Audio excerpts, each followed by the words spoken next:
Agora há pouco, o Fernando Diniz acabou de fazer a convocação da seleção brasileira para os jogos contra a Colômbia no dia 16 de novembro e contra a campeã mundial Argentina no dia 21 de novembro, e a convocação teve algumas surpresas, como a convocação de Endrick pela primeira vez, a saída de Richarlison e, claro, o treinador do Fluminense falou sobre como a ausência de Neymar vai impactar o time. Fica aí até o final que nós vamos te mostrar tudo o que ele falou sobre as escolhas e sobre o Neymar, e eu vou querer saber a sua opinião sobre uma polêmica que vem sendo gerada após a sua convocação hoje. Bem, primeiro se liga aí então em todos os nomes escolhidos por Diniz. Goleiros: Alisson do Liverpool, Ederson, Manchester City, Lucas Perry, Botafogo.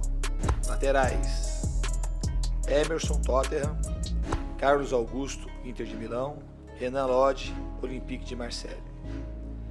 Zagueiros: Bremer, Juventus, Gabriel Magalhães, Arsenal, Marquinhos, PSG e Nino, Fluminense.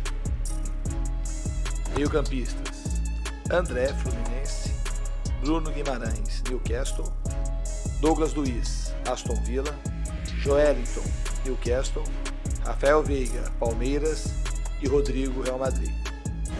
Atacantes: Endrick, Palmeiras, Gabriel Jesus, Arsenal, Gabriel Martinelli, Arsenal, João Pedro, Brighton, Paulinho, Atlético Mineiro, PP, Porto, Rafinha, Barcelona e Vinícius Júnior, Real Madrid. E como vocês viram, a primeira surpresa na convocação, como eu estava dizendo, foi a presença do jovem Endrick. Recentemente ele deu um show na virada sobre o Botafogo, que garantiu ao Verdão a briga de vez pelo título do Brasileirão e assim se tornou o jogador mais jovem a ser convocado desde o Ronaldo lá em 1993. Se liga aí nas palavras do Diniz sobre o Endrick. E no caso do Endrick especificamente, é um jogador que tem potencial para ser um daqueles grandes talentos. A gente não sabe se isso vai se confirmar ou não. A convocação não é uma pressão, é um prêmio e também uma visão aí de futuro do que esse garoto pode ser. Um menino nascido em 2006, conseguir produzir o que ele produz há muito tempo me chama muita atenção. E nesse momento específico da convocação, ele vive o seu melhor momento jogando contra as grandes equipes aqui do Brasil e conseguindo se sobressair. Então a convocação do Endrick e de mais alguns, ela aponta um pouco do que pode ser o futuro. A segunda surpresa foi a ausência do atacante Richarlison, uma surpresa que até muitos estavam querendo. Sabemos que ele não vem jogando nada recentemente e acabou assim perdendo a sua vaga, e o Diniz justificou a sua ausência. Se liga aí. Eu acho que mais do que o sistema, eu acho que eu tenho que procurar ser justo, olhar um pouco tudo que está acontecendo, e acredito que esses jogadores que eu convoquei, eles vão ter para esse momento mais condição de entregar aquilo que eu estou esperando para esse momento. O Richarlison é um excelente jogador, jogou muito bem na principal competição que tem no mundo, que é a Copa do Mundo, e não conseguiu entregar aquilo que ele pode nesses jogos, mas ele não jogou mal, principalmente a primeira perna no jogo da Bolívia e nem o jogo do Peru. É que a seleção é uma seleção, então ele concorre com outros grandes jogadores, e nesse momento eu preferi convocar outros.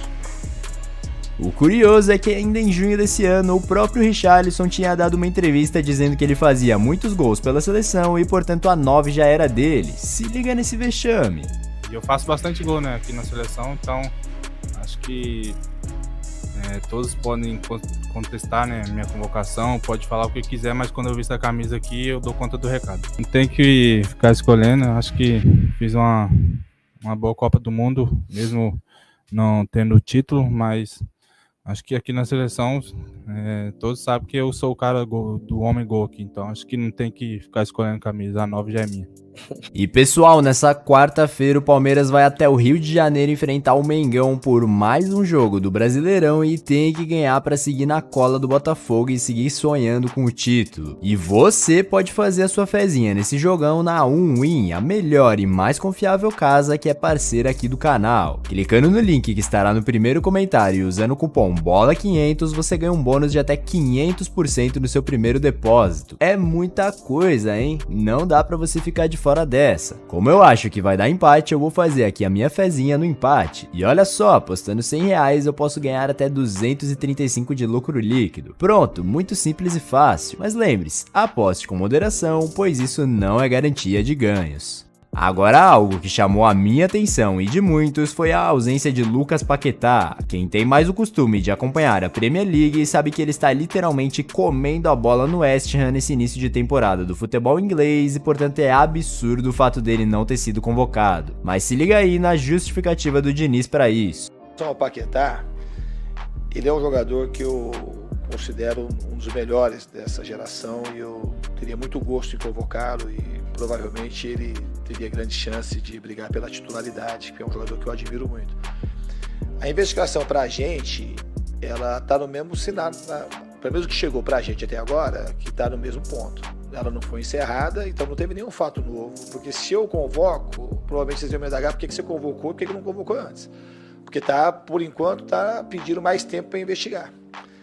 Obviamente que se esse tempo se estender mais, a próxima convocação nossa é daqui 4 meses. E aí já acho que seria tempo suficiente para chegar alguma coisa com a competência que quem está investigando tem que ter. Lembrando que ele está jogando todas as partidas pelo West Ham, mas tudo bem. Casemiro também não foi convocado, mas é porque está lesionado. E por fim, como sabemos, Neymar não jogará pela seleção pelo menos até a metade do ano que vem devido à sua grave lesão sofrida no último jogo contra o Uruguai. E o Diniz também falou do impacto que causa o afastamento do camisa 10. Se liga aí. Ficar sem o Neymar é sempre muito ruim, é um prejuízo pro futebol brasileiro e pro futebol como um todo. Já falei mais de uma vez, trata-se de um gênio do futebol, um dos grandes jogadores da história. Essa é a minha opinião. A gente deseja uma recuperação muito breve para ele, que ele consiga ter sucesso e voltar mais forte, que a minha convicção, a minha crença é de que ele tem que escrever as páginas mais bonitas da história dele ainda. Com essa lesão que apagou essa possibilidade. Pode ter deixado um pouco mais difícil, mas também ao mesmo tempo ele vai saber fazer disso força para ele voltar mais forte. Ou seja, de acordo com suas palavras, pelo menos caso ele ainda seja o treinador da seleção brasileira quando o Neymar voltar, o que, como eu disse, estima-se que vai acontecer lá para meados do ano que vem, o Diniz ainda contará com o jogador e quer ajudá-lo a escrever as páginas mais bonitas da sua história na seleção. E isso vem gerando uma grande polêmica, pois muita gente já afirmava que o Neymar não merecia mais ser convocado quando ele assinou com o Al Hilal em agosto, e agora, como ele acabou sofrendo literalmente uma das piores lesões que um jogador pode sofrer, quem já tinha sua opinião só aumentou mais ainda sua convicção. E eu quero saber a sua opinião sobre essa polêmica. O Neymar deve continuar sendo convocado mesmo jogando em um futebol inferior como o saudita e tendo a incerteza de como será a sua volta após sofrer uma lesão grave, ou acha que não vai dar mais mesmo para ele continuar na seleção e a seleção continuar dependendo dele? E sobre a convocação do Diniz, o que você achou? Faltou alguém? Comenta aí embaixo a sua opinião sincera sobre tudo isso, que eu vou fixar o melhor comentário para todo mundo que chegar ao vídeo poder ver.